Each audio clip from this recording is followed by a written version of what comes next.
Roberto Machado foi um professor de ensino secundário e universitário, tendo mais recentemente se tornado num talentoso autor.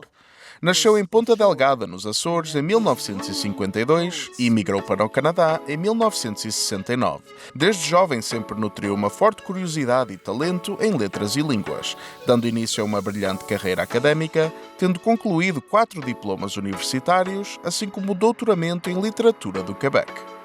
Eu era filho único, o meu pai morreu relativamente jovem, aos 43 anos, eu tinha feito apenas 9 anos e 9 dias depois, no dia 22 de agosto de 61, ele faleceu nos Estados Unidos, numa viagem de negócios que ele tinha feito. Nós já tínhamos pessoas da família aqui no Canadá, especialmente uma irmã dela e também um irmão.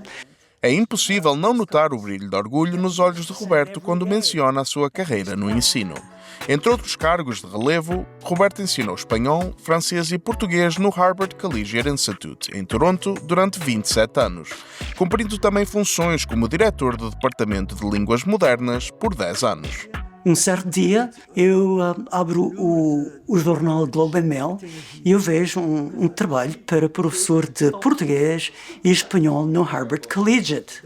Submeti o meu portfólio, consegui uma entrevista e aí fiquei durante os primeiros 17 anos. Depois mudei de liceu numa promoção para o lado este de Toronto, para outro liceu que se chama Malvern.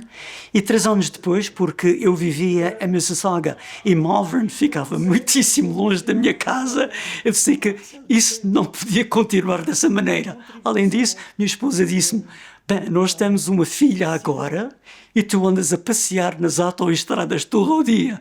Isso tem que mudar. Voltei a Harvard Collegiate e fiquei mais 10 anos. E foi aí que tive também a oportunidade de ensinar peças de teatro em português com os meus alunos de português. E ainda mantenho hoje em dia relações íntimas com alguns dos participantes, porque, afinal de contas, apesar de eu ter ensinado muito bem uma lição sobre o conjuntivo, ou o que quer que seja, eles lembram-se sobretudo desses espetáculos porque eram um caso à parte. Roberto Machado dedica-se agora a um novo trajeto profissional como autor, tendo já publicado 2 livros, An Azorian in Canada, a memoir, e The Life and Death of a Proud Azorian, a biography. 2 obras extremamente pessoais, que representam uma análise sociocultural da realidade açoriana, da sua imigração e adaptação ao Canadá e da surpreendente vida e morte do seu pai. Em setembro do mesmo ano, 2010, eu comecei a fazer uma tese na Universidade de Toronto. Portanto, voltei logo. Foi uma linda transição para mim, porque era o meu plano B. Plano A acabou, finalizou. Agora, plano B. Vou fazer algo para me agradar a mim mesmo. Algo que eu teria feito, certamente, se não me tivesse casado em 78, se não tivesse começado a ensinar logo após, se não tivesse comprado uma casa, se não tivesse tido filha, enfim, essa coisa toda.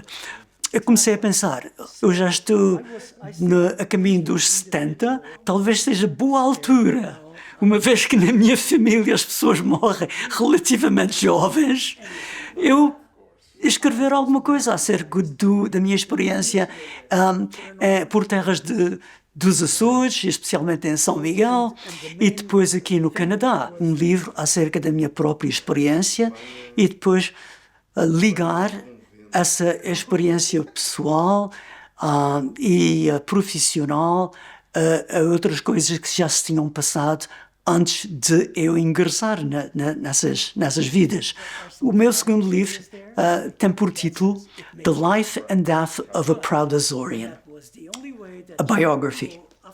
Trata-se da morte inesperada do meu pai.